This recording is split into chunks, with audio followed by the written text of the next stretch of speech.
This video will provide a high-level overview of 5 approaches to assessment to consider: frequent low-stakes assessment, authentic assessment, open book or open resource assessment, creative assessment, and assessment for learning.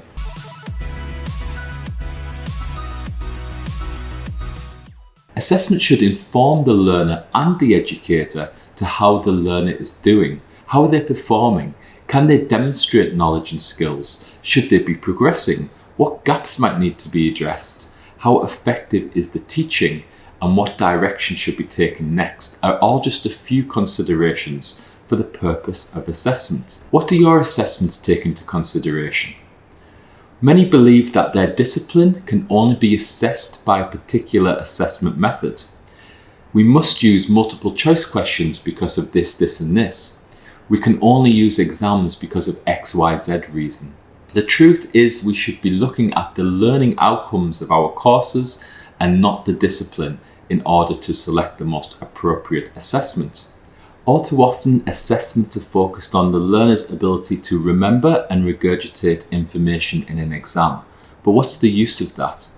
When will that be needed in real-world practice? And why are we assessing lower order outcomes like remember and recall, when assessments in higher education should be looking towards assessing higher order thinking, assuming that learning outcomes for the courses are appropriately developed? Okay, so I'm getting off track a little, but my point is that traditional approaches to assessment might not be relevant to support 21st century learning and should be reconsidered. But what are the alternatives? Our first approach is to consider frequent low-stakes assessment. So rather than having one big final assessment, consider breaking down your summative assessments and spreading them throughout the course at appropriate touch points. Again, if your assessments are aligned to your learning outcomes, you can clearly identify when outcomes should have been met during the course. And by giving smaller, more frequent assessments will help you and your learners to understand where they're at. They can get feedback and improve as the course develops. Remember, the goal of assessment is not to catch out learners at the end of the course. Our second approach is to consider authentic assessment. Now, this is a learner-centered approach to assessment, as learners are required to demonstrate their learning through hands-on activities. So rather than asking learners to memorize and recall facts, authentic assessment asks learners to actively participate in situations that require them to apply the principles they've learned in a new complex circumstance or situation. Typically, this can take one or two forms: a real-world assessment that requires learners to engage in actual situations relevant to their field, or that mimic real-world situations in their field, like a simulation, a case study, or the creation of something. Authentic assessments are often scaffolded throughout the course with opportunities to practice and get instructive feedback that learners can then implement. And unlike traditional assessments, authentic assessments ask learners to engage in scenarios or practices that are complex, realistic, and sometimes messy. Okay, so our third approach is open book or open resource assessments. If you still want to go for an exam, consider the open book exam, or now more commonly being referred to as the open resource exam, to reflect digital resources beyond the textbook. This is an assessment method designed in a way that allows learners to access existing memory prompts, such as notes or summaries or textbooks. Or, as mentioned, it's becoming increasingly common to allow access to other approved resources while answering the questions. An open book exam can also mean that students are provided with the exam question prior to sitting the formal exam and are able to complete the exam remotely. This, of course, means the design of the open book exam is key to its success. Questions should be developed that are contextualized to the course and can't be answered by using the internet. Case-based exam questions that require students to apply critical reasoning skills in response to a trigger scenario work well in this approach, as they encourage learners' higher order thinking skills. as opposed to traditional exams that tend to encourage rote learning, memorization, and more superficial application of knowledge.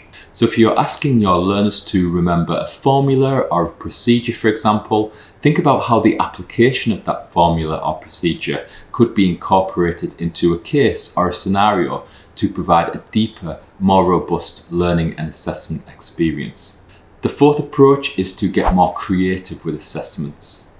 Now, you could argue this falls under the umbrella of authentic assessment, but I'm highlighting this as it goes much further. The act of creating, applying, or producing something for your context can engage critical and higher order thinking skills.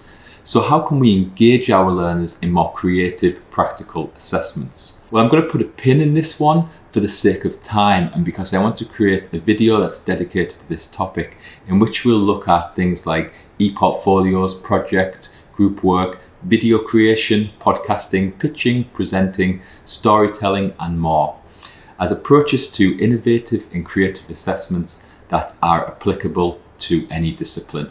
So finally, the fifth approach is assessment for learning. Many educators feel they are confined and restricted when it comes to setting summative assessments, either by the curriculum, the institution, or the accreditation body, etc.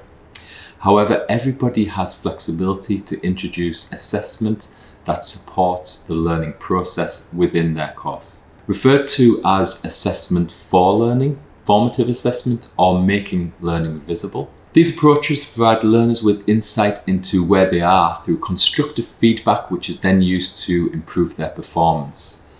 So it helps to get the learner more involved in the learning process and can help them gain confidence by showing them where they are, what they are expected to learn, and at what standard. Again, as this is an overview to consider, I won't go into too much detail, but AFL, or Assessment for Learning, can be implemented through approaches such as quizzing, polling, peer assessment, video, reflection exercises, and I'll go into more detail along with tools to consider in a separate video. So to summarize, we're at a pivotal point in education following a huge disruption. We now have an opportunity to shape the future by designing it. Designing improved learning experiences that move away from the idea of learning as a transfer of information from one to the many towards more learner-centered education. And in line with that approach, we need to rethink and redesign appropriate assessment. Okay, so if you got value from this video, please hit like and subscribe to be informed of when we release new content.